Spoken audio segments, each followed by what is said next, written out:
are going to be the future leaders, we hope. People who are going to be the entrepreneurs. You've heard from people in business, people who want to be, people who are making a difference.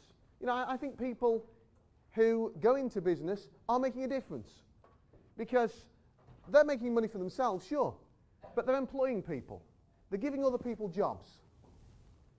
They're sending tax dollars to Washington, who then quite often waste it. And to those of you who want to get involved in politics, I tell you one thing, it's not an easy thing to do. Politics is not easy. It's hard work. It should be hard work. Because if you're representing your community, if you're representing your state, if you're representing your values, your beliefs, the things, the freedoms that you enjoy, the freedoms that you love, well, that shouldn't be easy. That should be something that you're prepared to stand up for every day of your life. That should be something that you're really prepared to be fully committed to make a stand, to make a difference. You know, and I really do believe that anybody who is here who wants to go into politics, don't take that decision lightly. Think about the responsibility that you have if you go into politics. Because you're not just doing that because you think it's going to be another job. You're doing that because you want to make a difference to the future of your community, of your state, of your nation. That's why I went into politics, and that's the only reason that someone should ever go into politics. And when I see legislators in Washington, D.C., when I see legislators in the European Parliament who seem to treat it as just something that they ought to just do because they want the money or because they like the lifestyle or because they like the feeling of power, they're doing that for the wrong reasons. If you go into politics, do it for the right reasons. Do it because you want to make a difference. Do it because you want to serve your community. Do it because you're there for them, not because you think that they're there for you. And if you can keep that mindset, then not only can you succeed by doing that, but actually you can then make the difference and you can make your nation a better place. And that's what you should be here for. Matt, I think, who spoke just before me, was talking about his family motto. And it just made me think of my family motto, which is speratum et completum in Latin, which I probably pronounced completely wrong. But hey, you know, my accent's different to yours anyway. So you probably won't notice the difference. And it means hoped for and fulfilled. That's what I'm really wanting to talk to you about this evening, which is that what you believe in, what you put your effort into, that is something that you need to make sure you achieve. And you can make a difference. And I think the one thing, you know, things in the UK are pretty bad. But the one thing that Brexit does show is that where things are bad, you can make a difference. You can change things.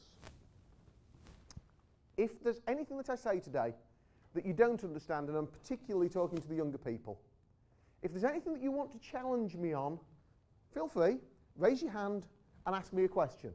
As long as it's not everybody doing it all the time, feel free to raise your hand. Because I'll tell you another thing about politics. If you're challenged, be ready to have an answer. Always be one step ahead. You know, I play chess, I play Stratego, I'm one of these sort of strategist type people. You'll probably think of me as some sort of nerd or geek or whatever. But strategy is important. Knowing what the other side is going to say to you is important. Think through before you say anything. What are they going to say? And how am I going to respond? If you're prepared, you know what answer they're coming up with because you've thought it through. Think from their mindset and be ready with your own answer. That makes a difference. So, anyone wants to challenge me on anything, I'm perfectly happy for you to do so. Mainly to start off with the young people here, and then, of course, everyone in the audience as well. If you want to challenge me, perfectly happy with that. A quick quiz question, because I'm from England. Does anyone know which country in the world has the longest name of any country in the world? Any ideas? Switzerland? You've not done too badly there. What have we got there? We've got about 11 letters. Can anyone beat that? Anyone beat 11? Wales? Sorry? Wales in their native language. Well, I'm talking in English here. I'm talking in English. Anyone beat 11? Anyone beat 11? Any advance on 11? I'm feeling like an auctioneer here, aren't I? Any advance on 11? Can anyone beat 11? Czechoslovakia. Yes. I suppose it tends to be sort of called the Czech Republic these days, but yeah, that still beats 11. Either way, you've definitely beaten 11. And, okay, at the back, are we going to get the answer here? Azerbaijan, that's not too bad. I'm astonished. I thought your country's got a longer name than this. Yes. The United States of America, you're doing slightly better. You've got up to, oh, now then, how many is that? That sounds like 11 and 17. You're up to about something like 26 there, aren't you? Can we beat 26? And at the back, Jonathan?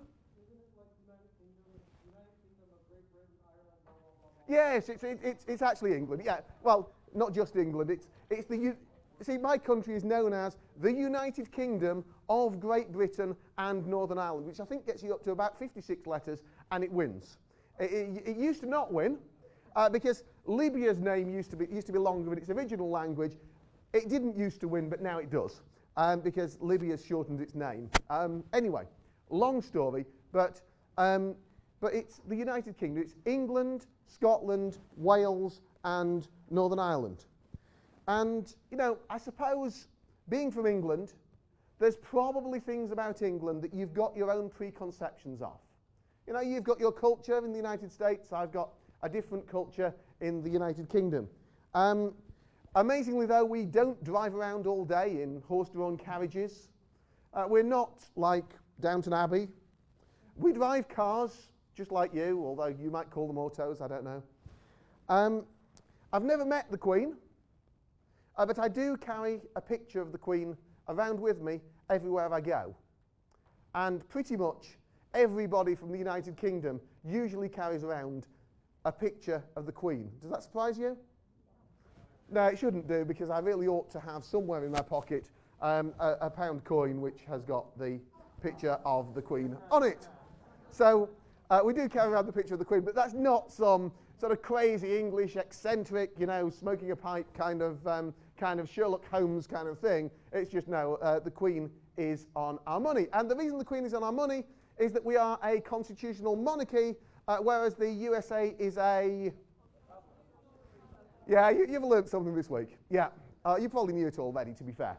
Yeah, so there are differences between how the UK should be governed according to our system and how the United States of America should be governed according to your system. There are differences. But there's a problem. There's a problem. And, you know, despite all those differences, we have a lot of similarities. So, I mean, I'll give you a couple more differences first. You drive on the right-hand side of the road. We drive on the left. We are never in England more than 2 hours' drive from the sea at any time. In fact, if you compare us to the state of Idaho, our entire United Kingdom of Great Britain and Northern Ireland is about 10% bigger than the state of Idaho in terms of landmass. So we're only slightly bigger than Idaho. You've got something like 1.6 million people here. We've got about 65 million people.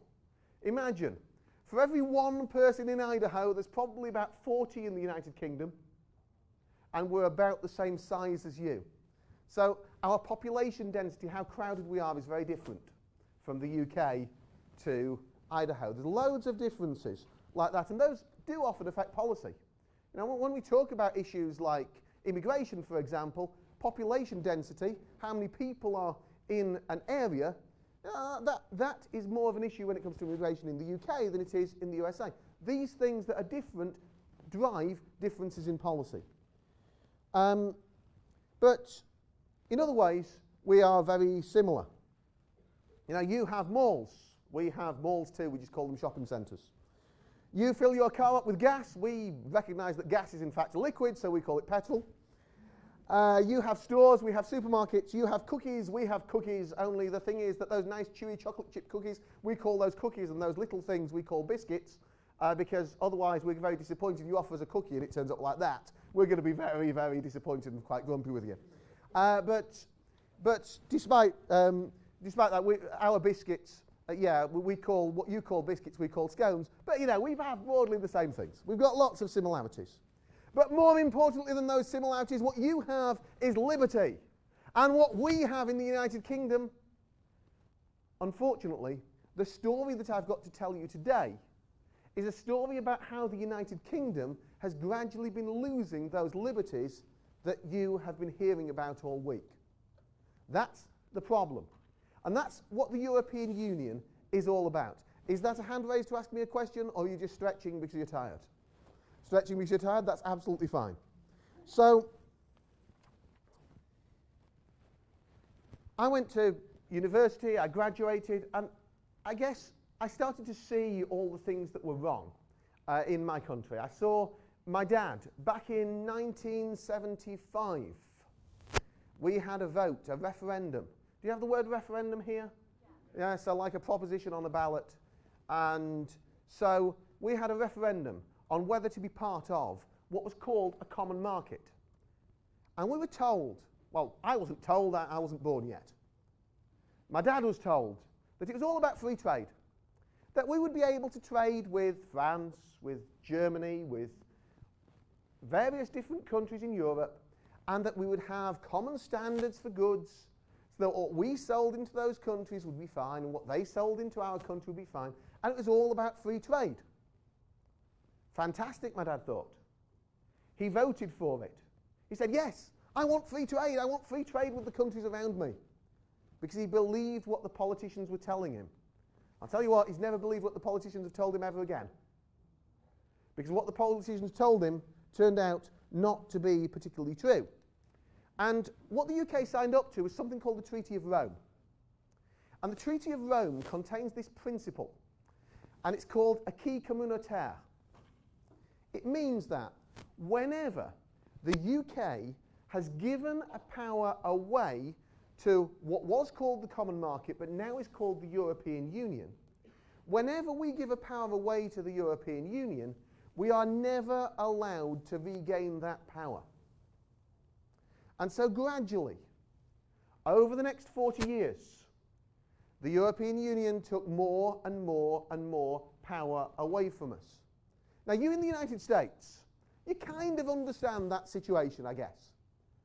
Because I think that in the United States, there is this struggle between the rights of the states and the rights of the federal government, yeah? You have a federal government that tries to take power away from the states, but you also have a constitution, and your US Constitution basically guarantees under that federal system that some of your rights should stay at the state level. You've got some way of protecting against that. We in the UK don't have a way of protecting against that. So every time our politicians, we voted a general election to give our politicians some power. That for 5 years they return that power back to us, and then we vote for them again. Except what happens is that they return that power back to us, and it's not intact because they've given some of that power away to the European Union. Right? So we've got the same laws in the UK for many things as France, as Germany, one-size-fits-all laws for 28 different countries. Could you imagine if America had to have the same laws as Canada, as Mexico, as Venezuela, as Colombia, as Peru, as 27 other different countries? Imagine that there was a parliament, and that parliament was, I don't know, in Bolivia or somewhere. It's that kind of thing. And this affects so many different things. How much does a gallon of gas cost around here? I'll use the word gas. I'm absolutely convinced it is definitely a liquid. Right, but a gallon of gas around here is just something around about $3, isn't it? Give or take. And you think that that gallon of gas is way too expensive, don't you? In the UK, you're talking about $6 to $6.50 equivalent a gallon. You know what the difference is? Tax. Most of the difference is tax. Maybe a few cents might be that you can get your gas a little bit cheaper than we can. But most of the difference is tax. And we have our first question. What about inflation? Does that account for inflation? Well, I mean, inflation is a separate thing. I mean, inflation is sort of like from year to year, isn't it? So right now, at current exchange rates, we're talking the equivalent of $6 to $6.50 a gallon. Yeah, so I mean, I'm using an exchange rate there of roughly £1 is about $1.30. So yeah, I mean, there's times when the pound gets stronger, the pound gets weaker, and that will be due to inflation. So I might say the same thing to you next year, and I might be saying $7.50. I might say a year after, it might be $5.50. Yeah, depending on how the pound and the dollar are going up and down. But broadly speaking, the difference is tax. We're paying more than double what you're paying for gas. And that's been the case for many years. That's not just been a one-off thing, right? And that's tax. Now, you could say, why don't we kick out our politicians that made the tax so high? That's what you'd do, isn't it? Yeah? If your politicians doubled the price of your gas, you'd vote them out, wouldn't you? You'd vote for somebody else. And that's how democracy works. You know, if your politicians don't do the things that you tell them to do, you have the right to kick them out at the next election. In theory, at least. But in the UK, we can't. Because we are not allowed to reduce the tax on gas. Really? We're not allowed to reduce the tax on gas. We do not have the power to reduce the tax on gas. Because there is an agreement with the European Union that we do not. You see, we've given that power to set our own tax rate for gas to the European Union. We've given power over farming, so we subsidise our farmers. Do you know how we subsidise our farmers? We send the European Union lots of money. The European Union decides how much money our farmers then get, and they send some of that money back to us. Same thing with our fishermen. They tell us how many of our own fish we're allowed to catch. They also tell France how many of our fish France is allowed to catch. They tell Germany how many of our fish Germany is allowed to catch. And every country in the European Union is allowed a quota of our fish that they're allowed to catch. But it gets worse. They tell us which types of fish they're going to catch. But if you imagine a fisherman puts down like lots of nets or whatever, they're going to catch lots of different types of fish. Some of them they're not allowed to land. They're too small, or they are the wrong type of fish because they've picked up more than one type of fish. Those fish end up dead, they're not allowed to land them, or I mean, they're sort of half reforming the system, it's never worked properly. So still in the UK, we end up throwing more fish back into the sea dead than we actually keep for ourselves. Because that's the European Union's law, we can't change the European Union's law because we don't have the power. We're not allowed to run our own country. Now you might well say, sometimes we're not allowed to run our own state. I think it's worse when you can't run your own country. Do you know how much it costs us? We have to pay to the European Union to be a member of it. We have to pay something in the region of $500 million, $500 million roughly, every week. That's our membership fee. Now, there's been lots of talk in the UK media when people use that figure, we're accused of lying. And I've always put that figure into context. Because we get roughly half of that money back.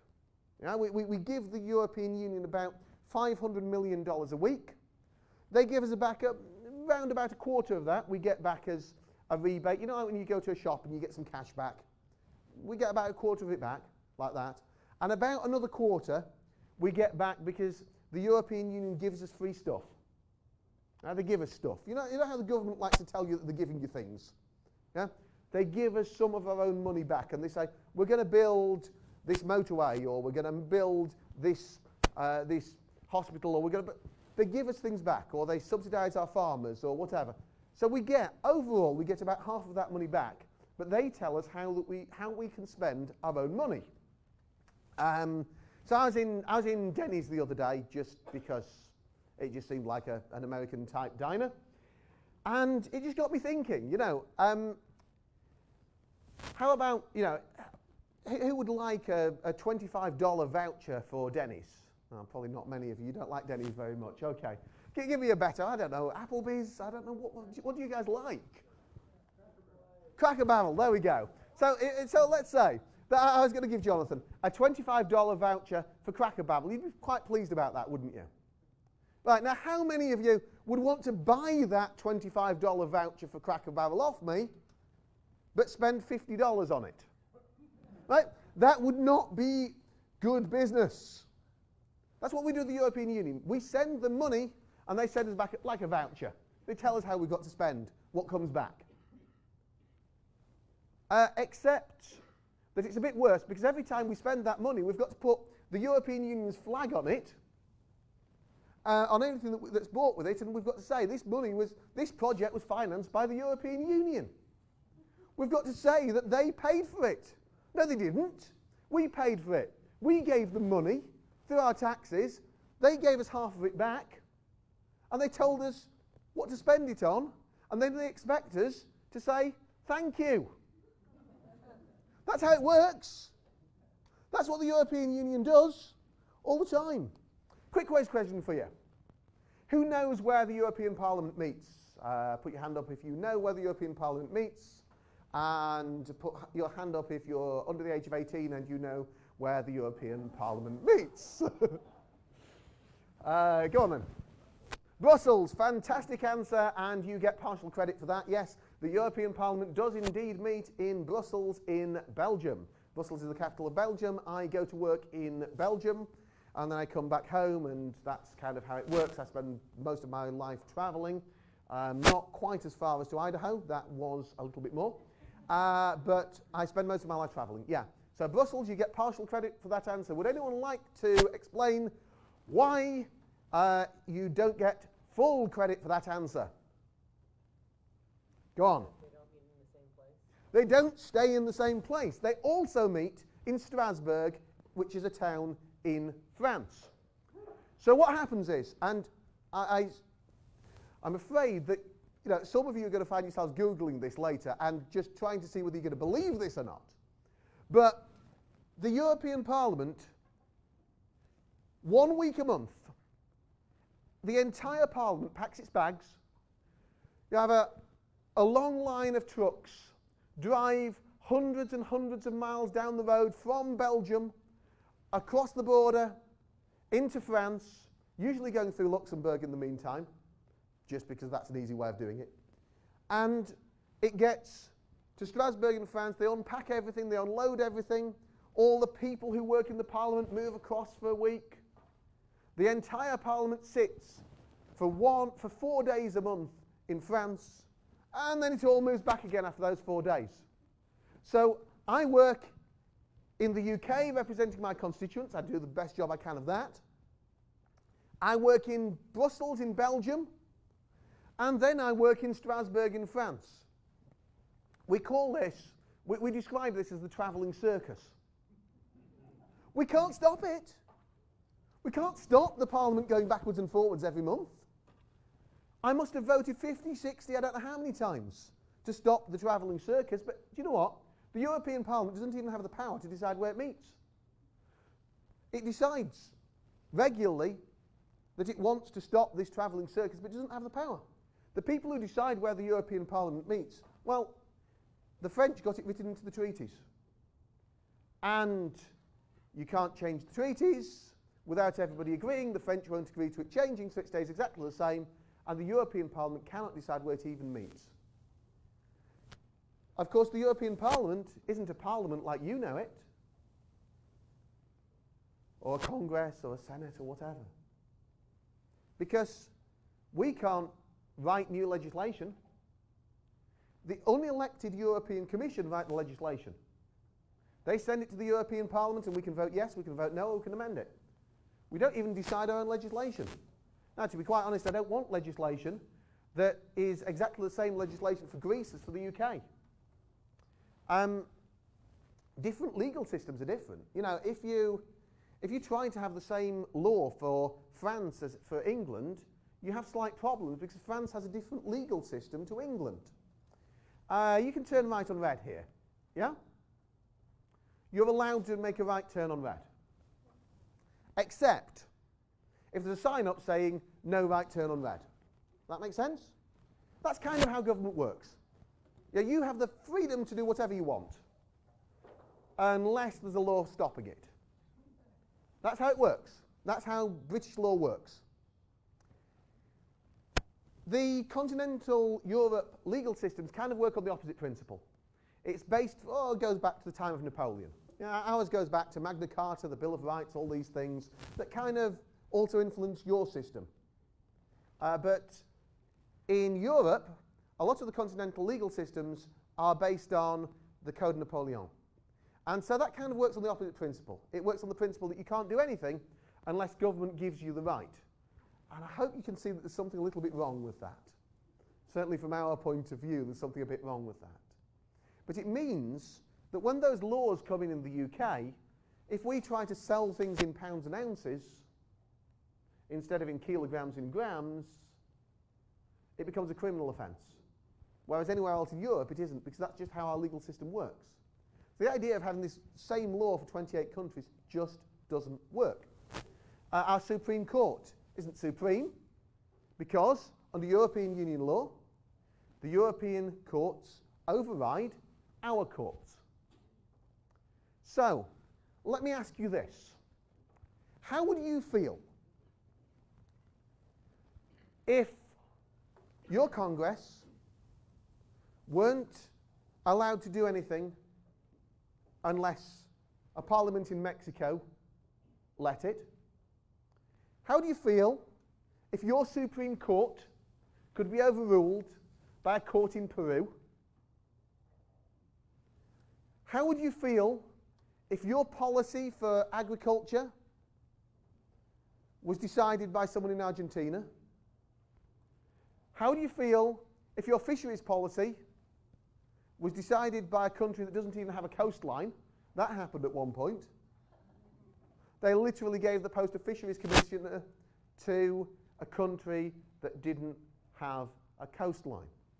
I mean, it's just unbelievable. The whole system is absolutely ridiculous.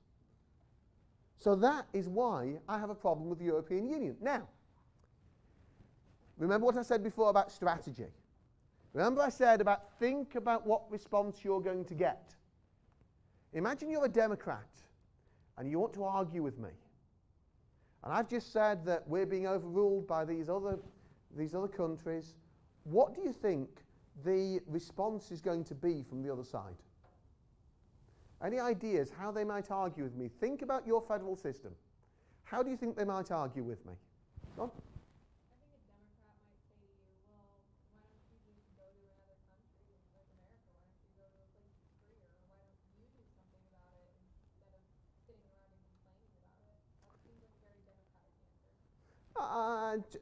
Do you know, you very rarely get that one, but I know where you're coming from. I very rarely get that one because I think it's one of those things that I think if they push that sort of line, then they sort of feel like they would feel like they're using sort of right-wing kind of logic in a sense. That's their caricature of how the right wing thinks. It's not how the right wing actually thinks, but it's their caricature of how right wingers think. So they would avoid that kind of thing because their mindset is, oh, all right wingers just want people to go to another country. Now that's their mindset of what right wingers think. So they probably wouldn't say that because that's what they've got in their mind. They've got these preconceptions. So I've never heard that one, but yeah, okay. We're arguing against what you said. Yes, Okay. please do. So, if I remember correctly from the chapter on the European Union,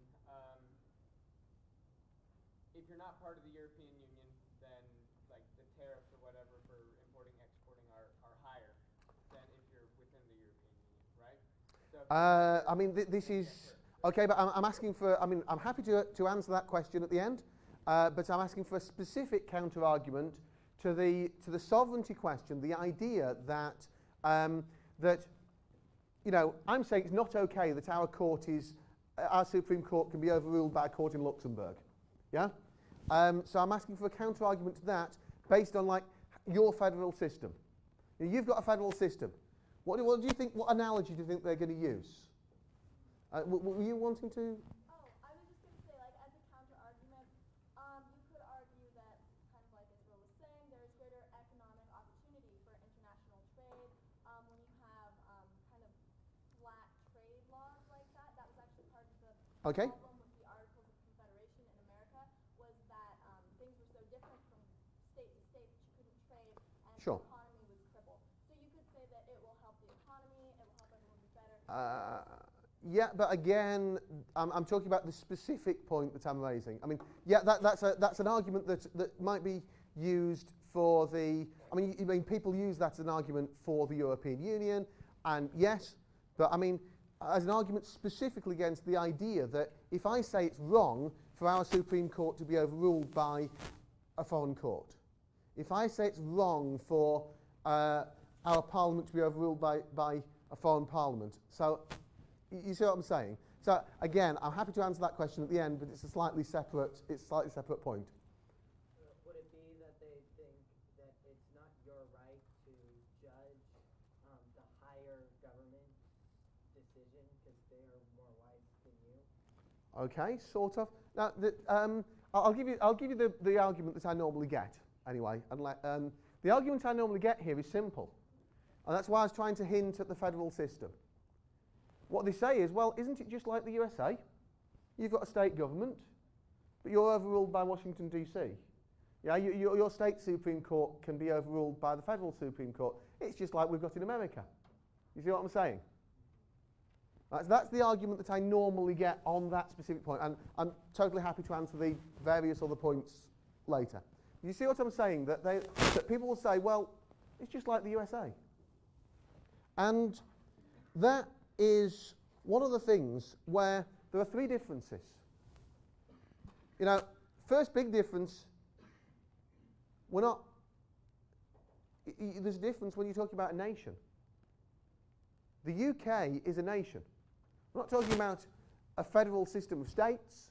You're talking about a nation. The thought of a nation being overruled, of a nation losing that power, is even worse. The second thing, you think of the states of the USA. You have a shared history, going back to the Declaration of Independence. You've got a shared geography. You've got a shared language. You've got reasons that you are a nation. You've got things that, and yet, even despite all of those things, think about all the trouble that there's been in the USA. I mean, that the USA is only the nation it is today because of what happened in the 1860s. All of those things to make sure that the USA stayed as a nation. And so the idea that you sort of glue 28 different countries with different languages, with different histories, with different legal systems, with different geography, with different values, with different everything all together, and try to sort of impose this. Not a declaration of independence where you work together, but to impose that from outside, that's very different. And of course, in a federal system, you guarantee your state's rights. We don't even have that. We don't even have those guarantees, so every time our freedoms get more and more and more eroded. So I spent 15 years campaigning to get Britain out of the European Union because what it had become. And I said at the beginning, I wasn't going to say it, but that family motto, hoped for and fulfilled. And with that, hoped for and fulfilled, we finally managed to win a referendum to get Britain out of the European Union. And that was incredible. You know, that to be able to win such a fight back against the establishment politicians that have let us down year in, year out, decade in, decade out, was absolutely incredible. Unfortunately, those same politicians are the ones trying to do it in Westminster, and they're making a mess of actually getting us out of the European Union at the moment. That's something I'm sure will come up when we come to the questions and answers. And I was thinking, you're talking a lot this week about things in the Declaration of Independence, you know, freedom, liberty. And I was talking to Mark Herr, wasn't it Mark Herr, the Centre for Self-Government. He's been speaking to you the last couple of days. I was talking to him about this, and he said something. He said, you know what, the way that you feel in the United Kingdom at the moment, he said it's a little bit like 1776, isn't it? You know, you feel like you want to declare independence from what you've become. And I thought, yes, absolutely. That's exactly how I feel. And so it got me thinking. And I looked back at the Declaration of Independence. And, you know, all the complaints from the Declaration of Independence about England, about the King of England, and so on. And I thought, yeah. He has forbidden his governors to pass laws of immediate and pressing importance. Yeah. That's what we've got in the United Kingdom. We can't legislate on things that the European Union has got competence over. They use the word competence to mean power. He has called together legislative bodies at places unusual, uncomfortable, and distant. Do you know what? When I'm making those journeys to Brussels and then Strasbourg and Brussels and then Strasbourg, that's how I feel. He has dissolved representative houses repeatedly. Well, do you know what? The first time I heard this comparison, that wouldn't have been true. But actually, when you look at what the European Union did and got rid of governments in Greece and in Italy, and they caused the fall of national governments. He has dissolved representative houses repeatedly. Well, okay, only twice. Grief, what does that do to democracy when the unelected can get rid of the elected government of nations? Now, the European Union is the most bureaucratic system in the world. He has erected a multitude of new offices and sent hither swarms of officers to harass our people. Do you ever feel like that? Do you ever feel like bureaucrats harass your people? We've got the most bureaucratic system in the world. He has kept among us in times of peace standing armies without the consent of our legislature. Well, they're trying to put together an EU army as we speak. It may take them a few years to do it, but that is a clear plan. They admit it now. They didn't admit it during the referendum campaign when they wanted people to vote to stay in it. Now they admit it. Strange how politicians do that. For cutting off our trade with all parts of the world. And that, I think, is the answer to the questions that we've got over there. For cutting off our trade with all parts of the world. You see, there's a price to be paid for this common market idea. And your reasoning was exactly why my dad voted to stay in the common market back in 1975, because he wanted all of those things. Yeah, he wanted the idea of frictionless trade, that we'd be able to trade easily with France or whatever, and it wouldn't cause us any problems. What it did was it did a couple of other things. When you start creating barriers, you're talking about breaking down barriers within Europe, and it does that. But then it creates a new barrier, an artificial barrier around Europe, the European Union specifically. So it means that, let's say that we want to sell something to the USA. The United Kingdom does not have the power to sign our own trade deal with the United States of America. We cannot do that. Since 1975, we have been unable to sign our own trade deals with any other country in the world. We have to wait for the European Union to do that for us. So the first price that has to be paid for that is that we're not allowed to negotiate tariff-free trade with your nation. We cannot do that. So you can say, well, yes, we've got tariff-free trade with the European Union, but we don't then have tariff-free trade with the USA or many other nations worldwide. So what it actually becomes is protectionism.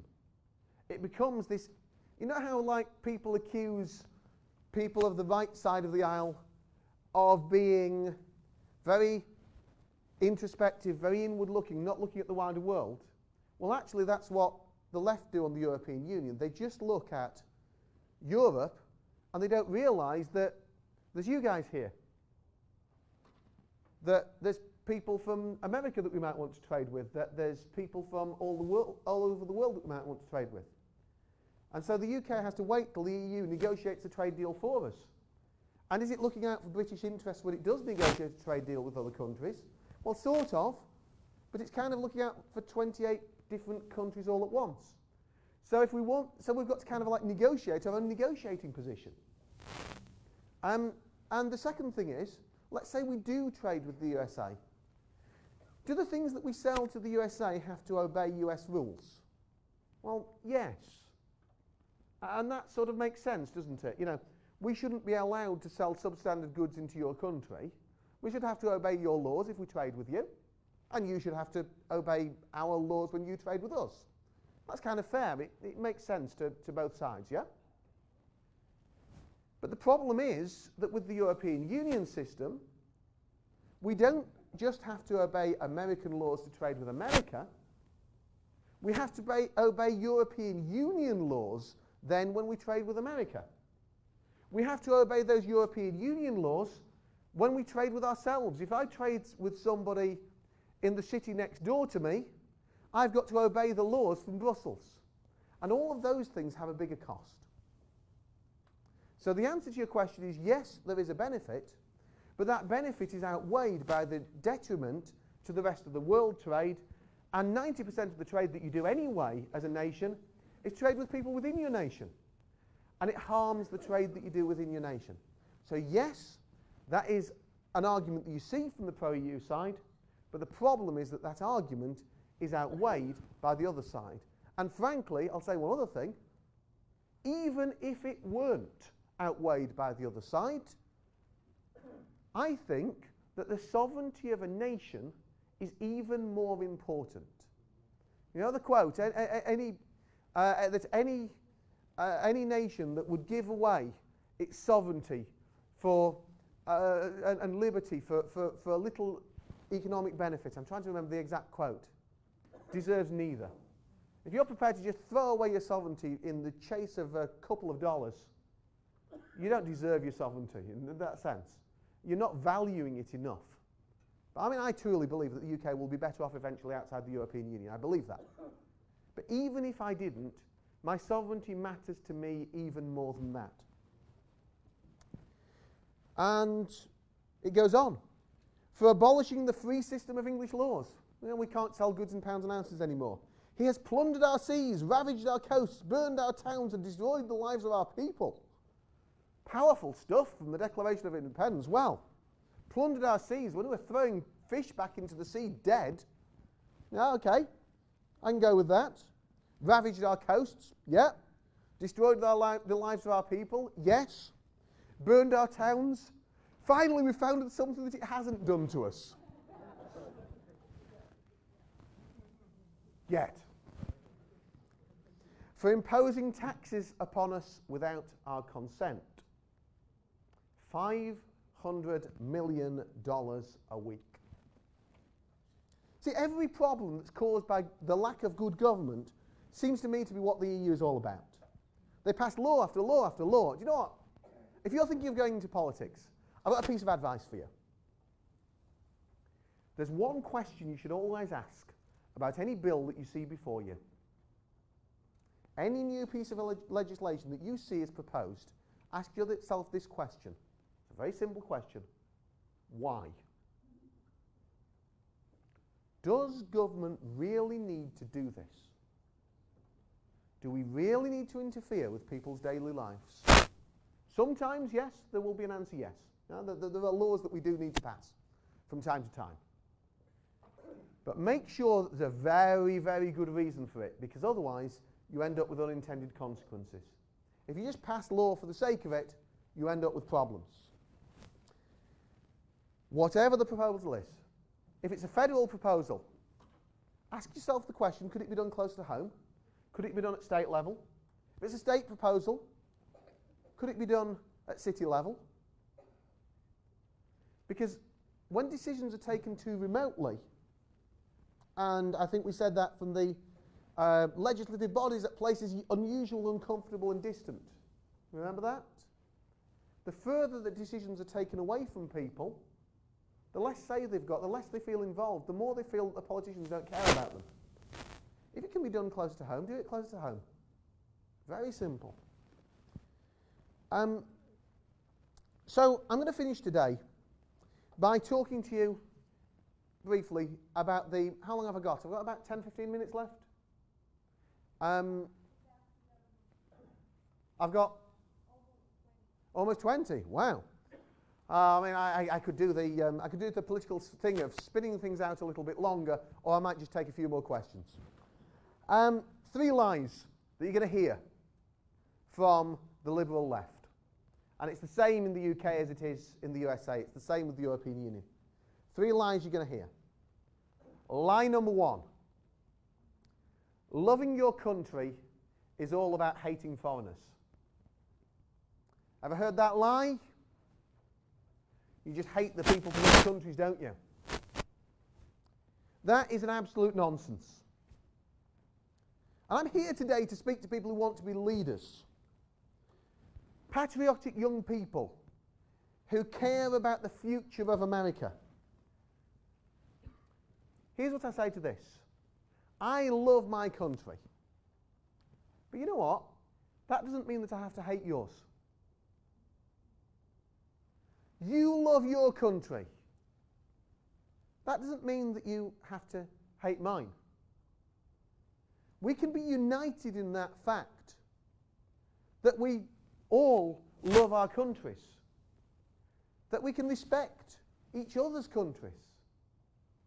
Don't ever let the liberal left side try to portray you as somebody who just hates anybody who's foreign. And that's what they do with the European Union. They try to say, oh, you just hate foreigners, don't you? Well, actually, no, we don't, because what we want is to trade with the whole world, not just Europe. You're the ones who are the insular, inward-looking little Europeans. We're the ones that want to look to the whole world. We want to trade with the whole world. We may not want what we've got, which is unlimited immigration from 27 other countries. Anybody from France, Germany, Spain, Italy, Romania, Bulgaria, Greece, any of those countries, all of the 27 other countries of the EU can come into the UK and live and work, no questions asked. And that causes some social problems, because if you've got a country with a minimum wage of $1, $1.50 an hour, and our minimum wage is about $10 an hour, you'll have people coming to the UK who are even skilled workers, and the wages will be undercut, and it does cause problems. And that's one of the reasons why big business tends to like the European Union, because it gets it cheap labour. And then sort of working class people, what you'd call blue collar workers, hate the European Union because they've lost their jobs in quite a lot of examples. Or they've had to take a pay cut to keep their job, effectively. It causes problems. But that's not a hatred of foreigners. That's a hatred of a government system which causes a problem. That's a hatred of a system which leads to people being out of work because they didn't have control over a system. That's actually dislike of a system that discriminates. There's something deeply wrong that someone in Greece can walk into my country, no questions asked, and live and work there, but you can't. Why does someone in Greece have that right but you don't? I think we should treat everyone equally. I don't think that somebody in Greece should have a special treatment that you shouldn't have. There's something wrong with that. Don't ever let them say that loving your country means hating foreigners. It doesn't. Second thing, the liberal left cares about people. This is the second lie. The liberal left cares about people, but conservatives don't. Ever heard that one? You're uncaring, you don't care about anyone. I mean, when I heard the last speaker, I think he cared. deeply cared, everything that he was telling you that you should do in your community, caring about the people around you. And what happens with the left quite often is that they care in a way that they expect the government to do it all for you. And they don't think it through. I mean, I think he was from Seattle, wasn't he? No, not Seattle. He's from Washington State. But, sorry, apologies. I'm going to be in big trouble here. But I'm thinking of Seattle because of their minimum wage laws. And they're talking about something like a $15 an hour minimum wage, isn't it? And that sounds great. You're going to earn $15 an hour. Except, here's the problem. Let's say that you're an employer, yeah? And you've got a job and it's worth $12 an hour. It earns you $12 an hour for that job.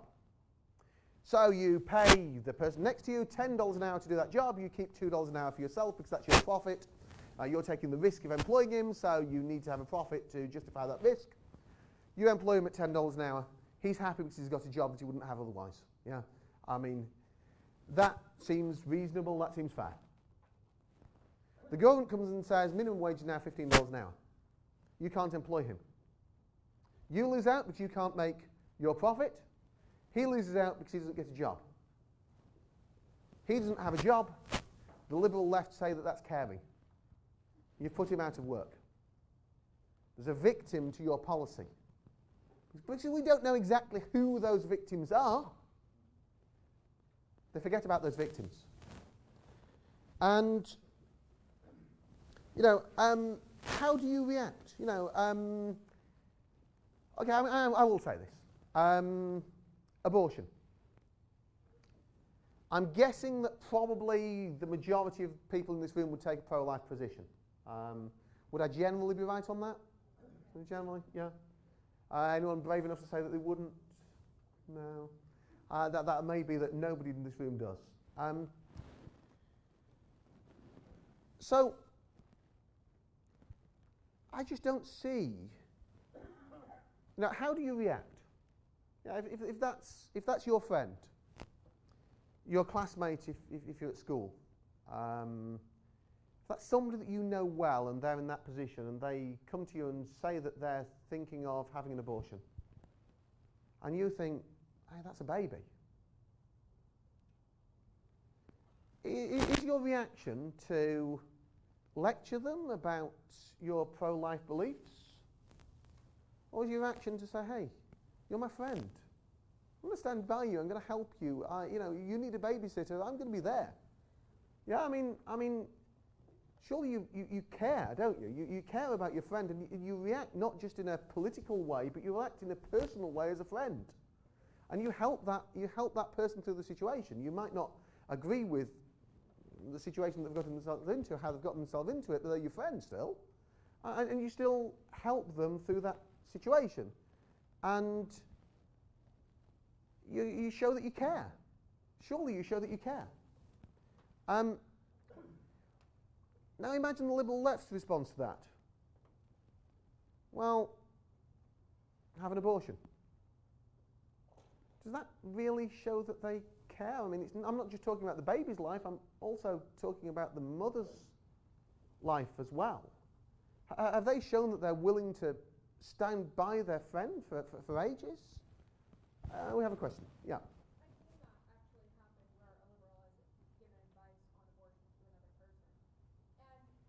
And they do say it in a caring way. I've seen it happen. They'll say, well, Yeah. I understand it's your choice, and I see where you're coming from, and I will aid you. I will be there to be emotional support for you. And they do care, but it's... Yeah, sure. And please don't get me wrong. I am not accusing one side of debate of not caring. Yeah, I'm not saying that in that way. But what I'm saying is that this argument that only that side cares is wrong. Oh, that's... Yeah, that's. So I apologize if that came across the wrong way. Then I apologise. By the way, another piece of advice in politics. You know, if you say something that comes out slightly wrong, just say, sorry, I got it slightly wrong. That didn't come across right. 3 other good words in politics to learn. I don't know. Someone asks you a question, you don't know the answer. Do you know the biggest mistake you can make? Is to give them an answer. Be really confident. Tell them, I know the answer, but it's this. Except it actually isn't, and you've just got yourself into lots and lots of trouble, and people will have a go at you for months and months and months afterwards. If the answer to a question is, I don't know, you start your answer with, I don't know, and then you finish it with, but I'm going to find out for you, and I'm going to get back to you, and you make sure that you do, and then you show that you've actually cared about the person's question. So, two things, sorry and I don't know, are really good phrases to use in politics. Now, people get into all sorts of trouble because they're not prepared to say sorry or I don't know ever. Hey, we're human beings, we make mistakes, we get things wrong. You do that, use those words. No problem with that at all, at all. So, just, going back to that same thing, if you want to succeed in politics, serve. Serve the people that you represent. Serve your community, serve your state, serve your nation. Serve individuals. One thing in British politics, we don't do what you do here in America. Even those of us who are Christians, we don't generally mention the Bible throughout political speeches. It's one of those things that's just not in the culture in the UK. And I can say here, I can mention, Jesus, the example of Jesus, that he washed washing the feet. He served. He served. And there's a reason that we talk about serving in politics. Because you should see it as serving if you go into politics. You should see it as serving your community. And the third big lie, the biggest lie of all, is this. The government, in fact, let me just stop you I'll stop for a second. I'll come back to that. I support the Brexit Party, yeah? So I've got a Brexit Party lapel badge here, okay?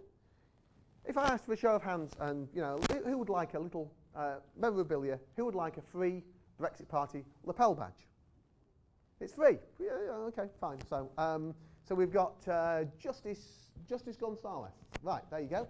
You have a free Brexit Party lapel badge. Right. Now then, who would like to give me $1 for a Brexit Party lapel badge? Now do you see, the number of hands that have gone up there is lower than the number of hands that went up the first time. And in fact, there might be somebody sitting, in fact there is somebody sitting next to Justice. And what's your name? Jeddy, right. And he's probably feeling slightly resentful of the fact that I chose the person sitting next to him, gave him a free one, and then I want to charge him $1 for it.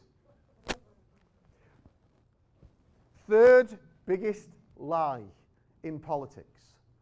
The government is going to give you free stuff. Right? Wait, you're saying I paid for this? Right?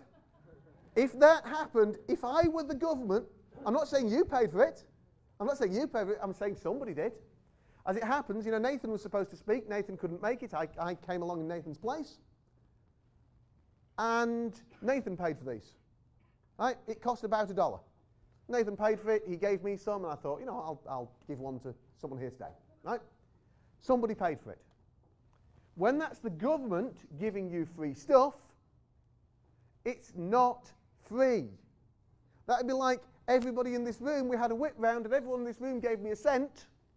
That paid for it, and then I gave that to Justice. If I coerced you into doing that, if I forced you all to give me a cent, that's how government giving you free stuff works. And the thing is, that means that the free stuff is valued less. If I just said straight away, who wants to give me $1 for a Brexit Party lapel badge, probably more hands would go up than when I've just given one away for free. You're like, but that's not worth anything, I got that for free. And so when the government gives you free stuff, it starts to devalue the stuff. You see what I'm saying here? You no longer see or no longer saw that as being worth the $1 because you'd seen someone else get one for free. And it creates resentment. When that doesn't happen with something that's just like a little trinket that's worth $1, that creates resentment when it happens with big stuff that's worth thousands of dollars. And that's the problem, the big problem with big government. That's the big problem with the European Union. They keep giving us free stuff. But it's coming from our own money. All the free stuff they give us comes from the money that we gave them. And that's the problem.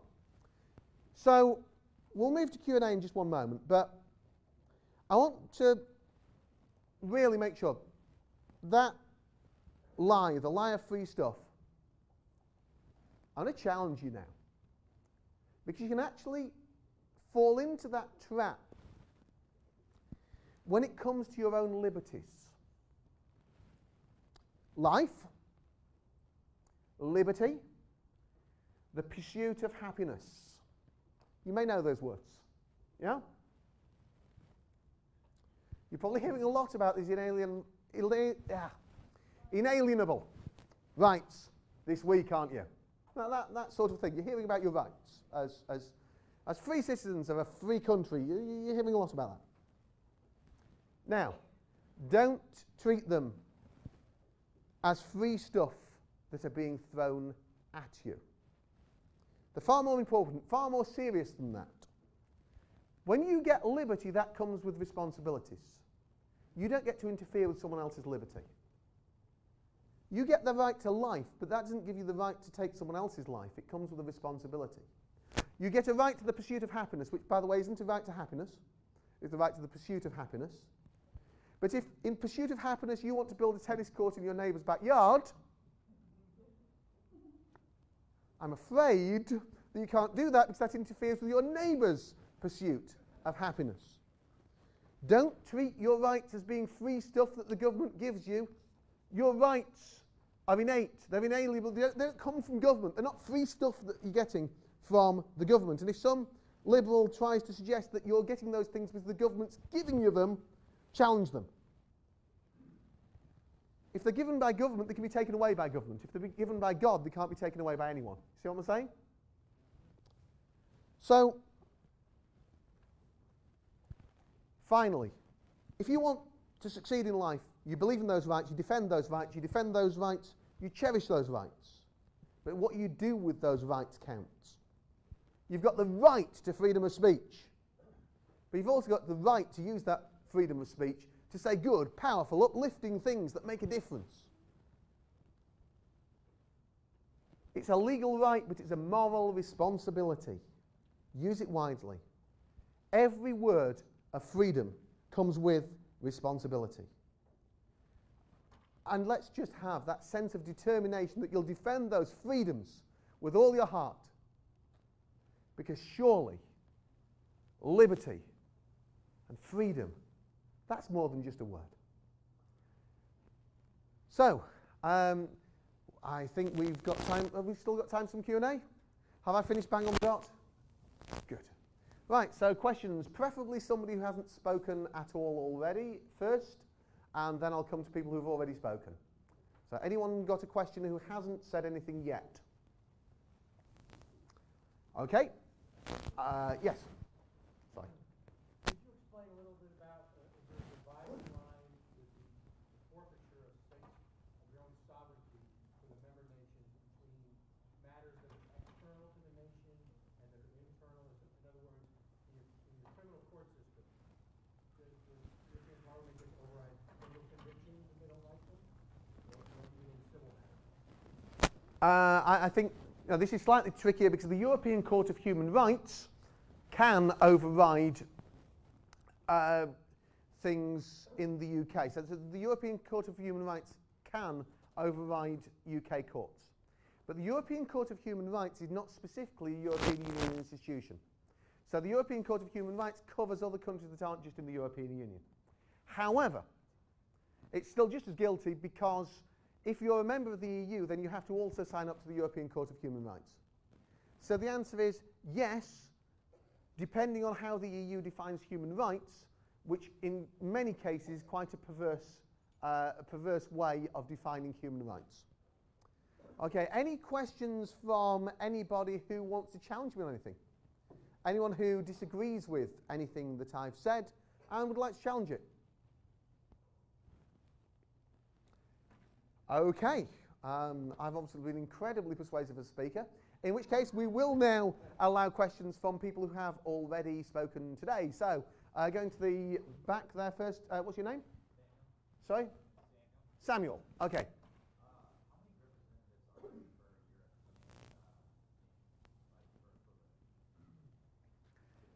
How many representatives for the UK and the European Parliament, basically? Now then, I think it's 73 since the Treaty of Lisbon, out of a total of 750. And so that's something in the region of 9.5, 9.6%. How much power do they have? Very little, for a couple of reasons. So, partly because the European Commission, in which each country gets one commissioner, so you get 1/28 of the say. So you get about 3.8% of the say in the Commission. But once a commissioner becomes a commissioner, they stop being a British representative. They have to swear an oath that they'll uphold the values of the European Union and not the values of their member state, basically. So, having done that, they don't really represent you, so you've got either 0 say in the Commission or 3.8% of a say in the Commission, depending on how you look at it. They're the ones that propose the laws, and then you've got a 9.6% say in the European Parliament, but the problem with that say is that you've got divisions within the country anyway. I mean, you've got sort of people who support Brexit, people who are opposed to Brexit, and there are a number of legislators in the European Parliament who are British legislators who simply don't respect the result of the referendum at all, and who want to keep the UK in and will keep voting for more EU legislation. So how much of a practical say does the UK have? Not very much, because they don't vote as a bloc. In terms of the European Council, when you're talking about the heads of government and the ministers, then we've got then that is slightly more complicated, because there are formulas. You've got one vote out of the 28, but the votes are weighted according to population. So it's sort of it's difficult to give an exact figure on that, and influences, But having said that, the UK very frequently finds itself on the losing side in those. When there is a contested vote, generally speaking, the UK is on the wrong side of it. Most of those votes at the council go through on the nod. But the UK finds itself on the losing side more often than any other nation. So, how much influence? Well, I mean, we are a big nation. We're the world's 5th largest economy. We kind of have that sort of soft power influence. But quite often the leaders in the European Union are France and Germany. So I wouldn't say we have no influence. I think that would be an unfair answer. I don't want to mislead you. I don't want to give you an unfair answer. I think we have some, but some doesn't overrule what the European Union wants to do. There are some areas where we've got a veto, where we can say no to things. So there are some areas that we can stop. The problem is that you can stop them, but then a government of the other side takes power. They decide they don't want to stop it, and you can't get the power back, because once you've given the power to the EU, you can never get it back again. So it's sort of like you can alternate governments, and then one government gives away a power, then the next government can't reclaim it. So it's some influence, but relatively little. It would be my answer. I'm trying to give you an honest appraisal rather than simply sort of saying, nah, we've got no influence at all. There is some, but absolutely not enough to justify anything like the loss of sovereignty that we've got. Frankly, we could have lots of influence and it still wouldn't justify the loss of sovereignty. Okay, next question. Yeah. Not a question, but I realized that you asked us if we had something to debate with you, and I do have one thing. Go on. The use of the word power, if we've been talking to, well, we've had Mark talking to us, and Sure. if you listen to him, he has a very good point on how the government is an object and not a they, it's an it, and it does not have power, it has control. Is that something to debate with you, considering you haven't used that word yet, you've used strictly the word power, but government can't have power, seeing as it's an object, and power does not derive from an object. Yeah, I mean, two things I'd say. Firstly, I think the nature of the British system. I mean, we probably would see it as power more than we'd see it as control. I mean, it's common usage. Which government is in power? It's probably just a difference in system. Sometimes the language that I use on one side of the Atlantic is different to the language that you use on the other side of the Atlantic. And the second thing is that I don't necessarily know the extent. I don't necessarily know the audience that I'm speaking to. Yeah. So what I tend to try to do, You'll also notice that I've avoided lots of technical language. Yeah, I've not used words that are particularly long. I've tried to speak in a way that the average person would understand. And I think to an average audience, if I spoke about control all the way through, then I'd get lots of questions. Why have you spoken about control all the way through? Did you mean what we'd normally mean by the word power? So I think sometimes, you know, I try to make what I say as accessible as I possibly can. That's the reason that I try to avoid using the technical terms unless it's absolutely necessary.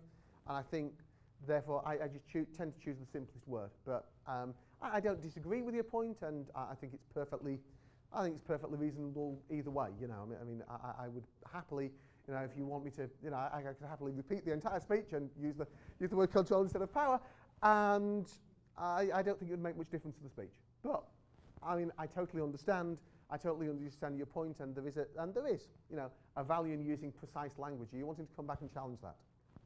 No. I actually had a question, and I wrote it down because it's kind of a burning question for me. Okay. Do they tell you about the American Revolution in school? Not a huge amount. I mean, you know, well, you've got to sort of, it's mentioned, but But how do they tell it? Like, do they tell it from a different way, from the perspective of the British? Do they? look, I mean, it's not. I mean, you're asking me to remember something from when I was like. I mean, I studied history till about the age of 12. Because if you remember, I went to university 3 years earlier. Therefore, went to sixth form 3 years earlier. So I only studied history till the age of 12. So my memory on this may be slightly sketchy, but I think that they generally, as far as I'm aware, taught it sort of fairly neutrally. But that will be kind of 25 years out of date. You know, I mean, I taught maths. I didn't teach history. Sorry to anybody who's offended by me pluralising maths. It is short for mathematics. It should have an S. I'm going to get challenged on that one, I know. But yeah, I mean, I think it was taught sort of fairly neutrally. This is what happened, you know. And the British system, when it comes to history, generally had this idea of they would give you sort of source material of what people said at the time and ask you to kind of analyse that and come to your own conclusion. Now, there are advantages and disadvantages of doing that in history education, which is probably beyond the scope of this discussion. I'm happy to talk to you about that afterwards. There was a question somewhere over here, I think, but I've also got questions from people who haven't gone. 1, 2, 3, 4, 5. Oh, grief. Right. Okay. Let's get through a few questions quickly then. Right. Okay, so do you think the European Union resembles a country more than others? It has its own flag, it has its own anthem, it has its own currency, it's getting its own army, it has its own police force, it has, you know, it has so many of the trappings of being a nation. It wants to, I think it wants to be. It's got a lot of the trappings of it, and it acts as though it is, but it shouldn't be. Is probably my brief answer to your question. Next question. What were the benefits that were used to promote or to sell the idea of membership into the European Union to the British people that didn't necessarily pan out or didn't come about and materialize exactly how the people thought? So the benefits that were suggested in the 1970s were basically economic prosperity. I mean, that was the extent of the case. What they didn't tell people at the time was the sovereignty. In fact, the government put a booklet through every house in the country in the 1970s saying there was a threat to essential sovereignty and liberty. That threat has now been removed. So the government actually said there wasn't going to be a threat to sovereignty. This is just about trade. This is just about economic prosperity. And they said that by having that common market and common standards for everything, that we'd end up being more prosperous. Actually, what's happened is that the EU's share of world GDP has gone down. It'll be 16% by 2020. If you look at the current EU 28 member nations, I think they once had about 40% of world GDP. It'll be 16% by next year. Now, I know some of that is for different reasons. Some of that is because countries like China and India have started industrializing. Yeah, I get that, but a lot of it is actually our lack of competitiveness globally because we're in the European Union. So that argument that was made at the time has been, in my view at least, proven to be completely false.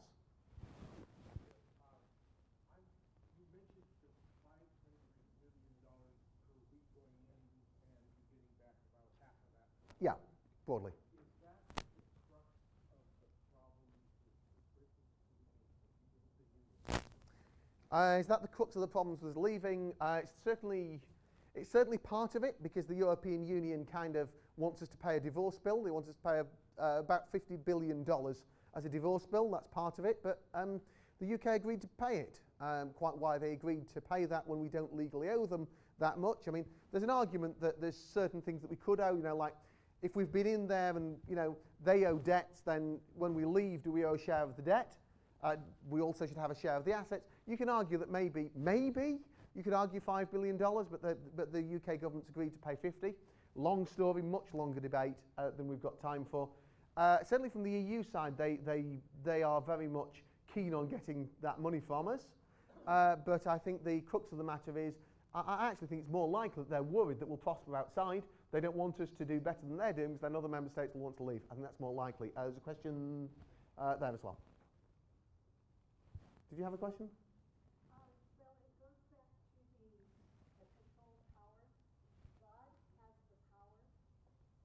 We can use his power, but he does not relinquish his power. He gives us the power to take control.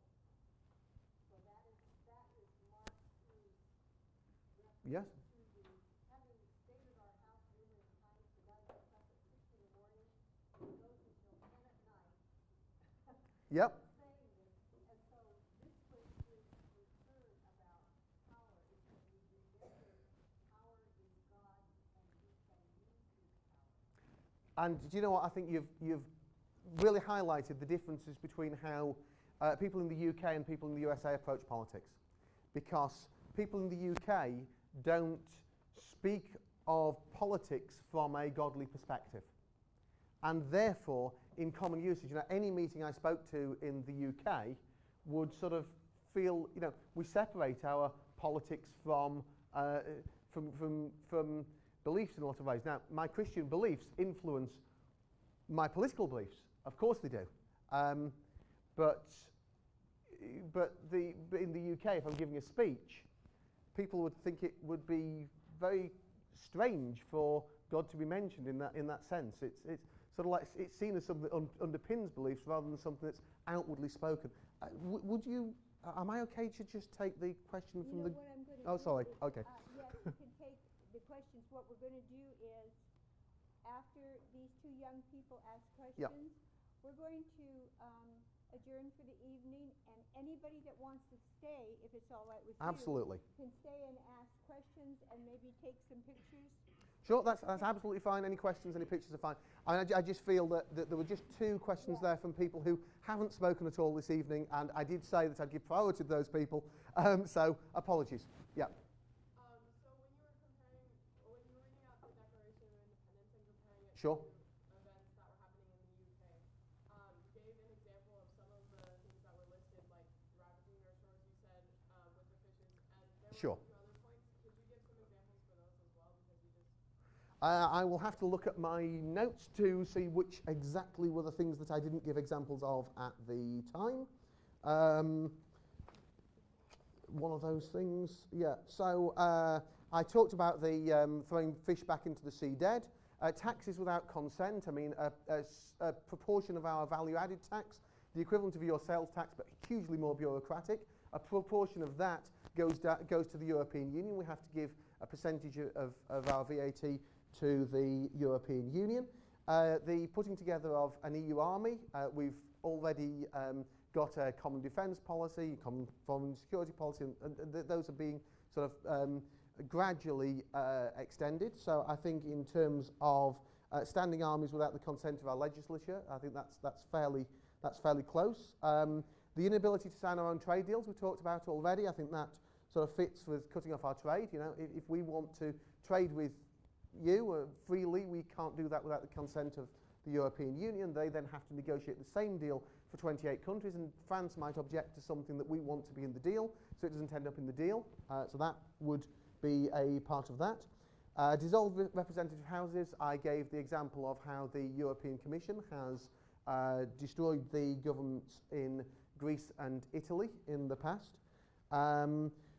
places unusual, uncomfortable, and distant. Well, I just find Brussels and Strasbourg kind of uncomfortable and distant. You know, I mean, it was a point made slightly light-heartedly.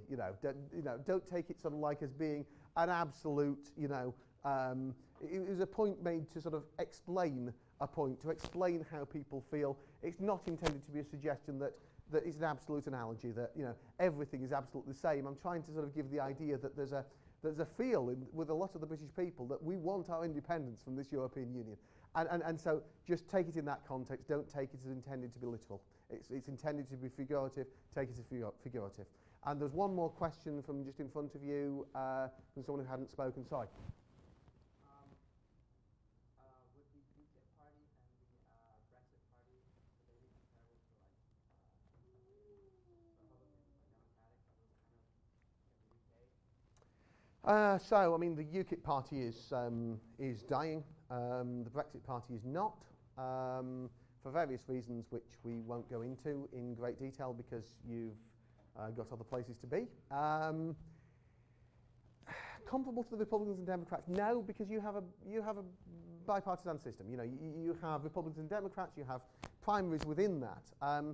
So I would say, we have more parties. So you might find that there would be certain, within the Republican Party, you could identify probably different movements. You could identify, I don't know, Tea Party, Libertarians, so your traditional conservatives and so on. So I think sort of you'd probably find. I mean, I suppose whether I'm a typical sort of Brexit Party supporter is maybe. I describe myself as sort of small L libertarian with, in the sense that I kind of think the government shouldn't interfere with our daily lives unless there's a really, really good reason. Yeah. So sometimes common sense says there's a really, really good reason, and okay, fine, then legislate. I'm quite conservative, small c, in other ways. So I kind of sort of have a bit of both. I mean, I figure, but then there's things that just don't compare. Like take crime. You have a much, much tougher system on crime than we do. Right? Your system jails more people than ours does per capita by a long, long way. Right? So I want the UK to be much tougher on crime. If I were in America, would I still want America to be much tougher on crime? That's a different question. So a lot of things just don't compare. We've had socialised medicine for the last 70 years. You haven't. When you've got different starting points, what you actually do about those starting points to improve the system that you've got is different things. This hybrid private-public sort of thing just doesn't work for anybody. It doesn't work in the USA, it doesn't work in the UK, but it doesn't work for different reasons. So the answers that I give can't quite translate to the USA. Your issues are different to ours. Even your immigration issue is different to ours. Our immigration issue is broad. A lot of our immigration issue. Look at the population density. We've got a country the size of Ohio, pretty much. We've got over 60 million people. You've got 1.6 million. Yeah, 40 times as many people crammed into the same place. Right? Population density is a bigger issue for us. Your immigration issue is often different things.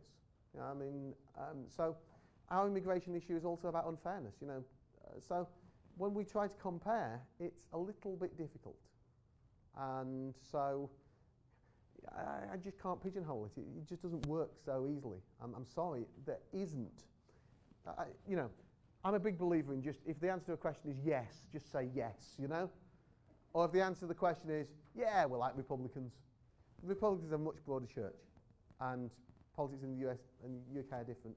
So yeah, sort of small L libertarian with some conservative in there is where I describe myself. Probably would fit within the Republican Party, but where exactly it would fit is a bit harder to answer. And that's answered the question as well as I can. I'm sorry, it's not a question that can be answered directly. Otherwise, I would. I believe in straight talking. Yeah. So I think that I am getting the signal that I have talked for far too long and had better stop. You haven't talked for far too long.